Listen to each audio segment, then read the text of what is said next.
Well, good day to you all. Thank you for reading my stories. Really would be grateful for any feedback that you want to give, even online on Amazon.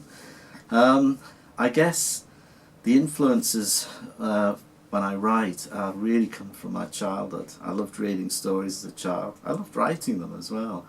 I remember starting a number of stories about animals. I quite liked, my favourite stories were based around books by an Australian writer, Mary Elwyn Patchett, who wrote about her childhood in the outback with dingoes and brumbies and wonderful things like that. And I progressed to Black Beauty, and I enjoyed the Gerald Durrell stories, My Family and Other Animals and all these adventures. But I was also keen on science fiction at the time, so I was brought up on things like Doctor Who and my hero, Mr. Spock from Star Trek.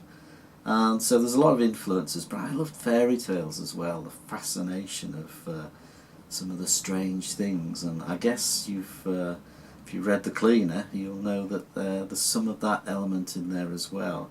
So it's a kind of mixture of wonderment and science fiction.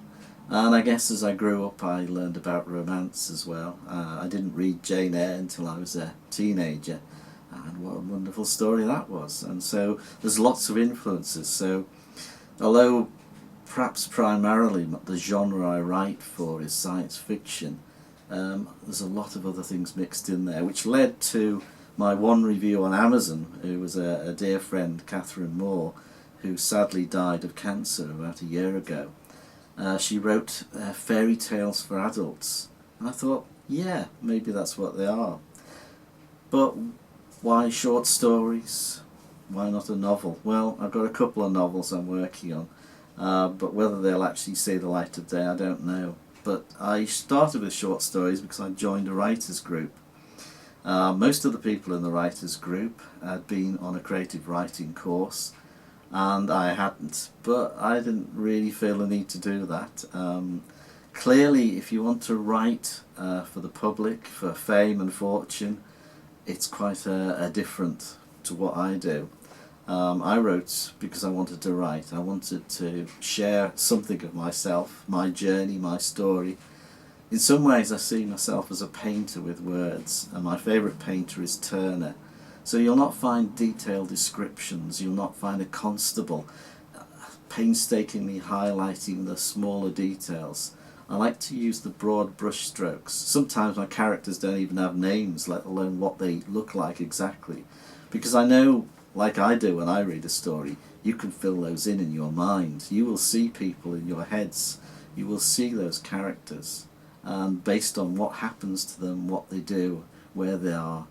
I do like to sort of paint those backgrounds as well, the landscapes, with just a few words here and there, and hopefully your mind fills those in too. Certainly there are real places, even real places in my head, those places which are a bit more fantastical. They exist, they're inside my head, they're part of my journey, my spirituality, if you want to call it that. And I do feel as though I like to write stories that are spiritual. So why did I publish the book? After 10 years with the writers group, I'd accumulated twice as many stories that are in the book. And I thought, short stories, you go to a publisher, not interested. I took inspiration somewhat from Ray Bradbury, who wrote Fahrenheit 451. And I was listening to an audio tape of his Martian Chronicles read by himself. And he talked of his story of going into publishers and agents and not finding anyone who was interested in short stories. So what he did was, he took all of his stories about the life on Mars, as it was, of the colonization of Mars, and he joined them all together with bits of narrative and created a book called The Martian Chronicles, which was his first sortie into writing. I mean, there was no way that I was going to be able to write my stories together into one book, but one thing he didn't have an option then was self-publishing. Self-publishing was a very easy and actually free activity until you come to the point where you print something.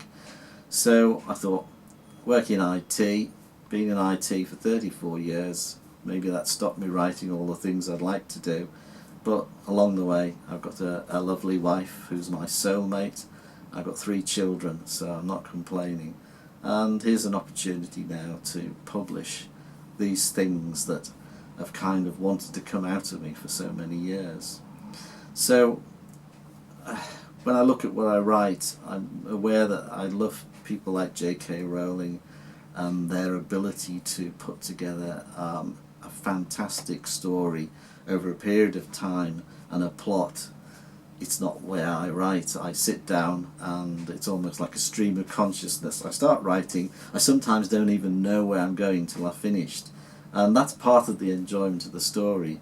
Somewhere in my past, in the influence of those science fiction, fairy stories, romance, those times when I would read a book in a day, the times like when I read Bambi by Felix Salten, and I was at 3 o'clock in the morning sobbing away under the bedclothes when Bambi's mother was shot. All of those are influences to my stories, influences to me, and I hope you enjoy what you've been reading.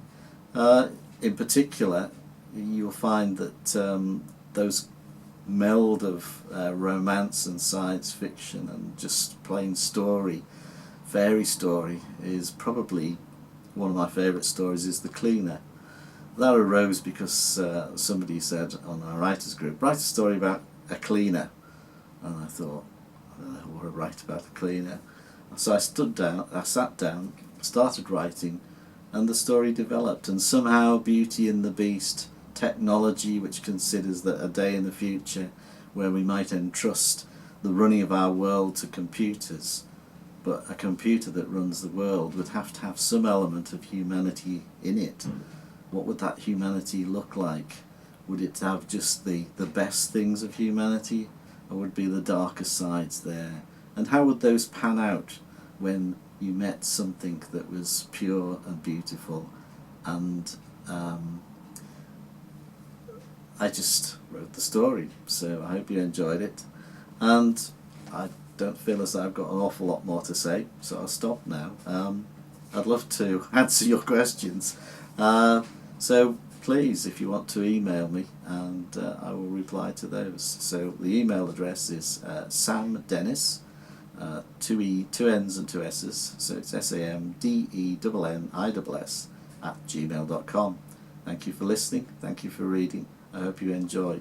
Please, if you do enjoy, or maybe if you don't, feel free to review the book on Amazon. Thank you.